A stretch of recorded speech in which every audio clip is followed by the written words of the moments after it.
Do you know torta rustica?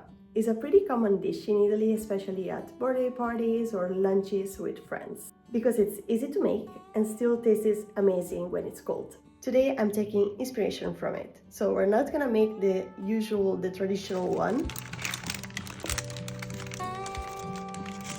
but we're gonna make a savory tart that reminds me of the torta rustica from Italy. To make the base of the cake, you'll need just a few simple ingredients that I'm sure you already have at home. Flour, olive oil, water, baking soda, and salt. Start by mixing the water and olive oil in a bowl. Then add the dry ingredients. Begin mixing with a fork, and once it starts to come together, use your hands to knead the dough until it forms a smooth ball.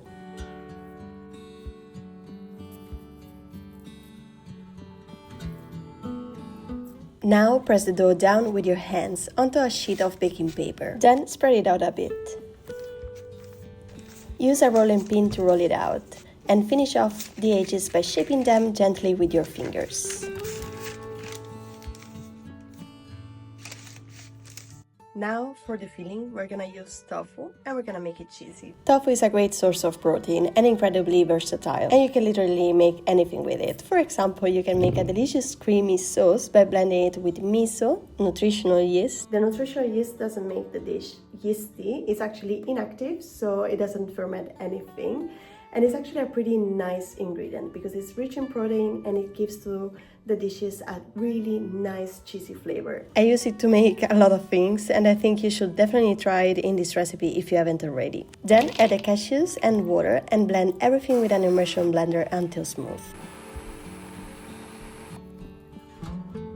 Now spread the cheesy, creamy evenly over the base. Next, start by cutting the tomato slices in half. Then take another sheet of parchment paper and mark the size of the tart on it. Drizzle some balsamic glaze, olive oil, a bit of sugar and salt.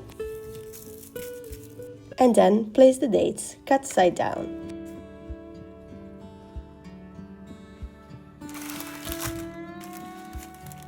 As the final step, place the base on top and seal the edges by pressing them down gently with your fingers. Prick the base with a fork to prevent it from puffing up too much during baking. Bake it in a static oven at 180 degrees for 30-35 minutes.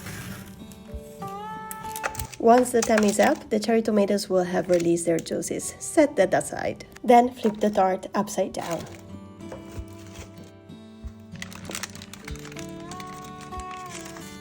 Brush the top with the leftover tomato juice and enjoy it warm or cold.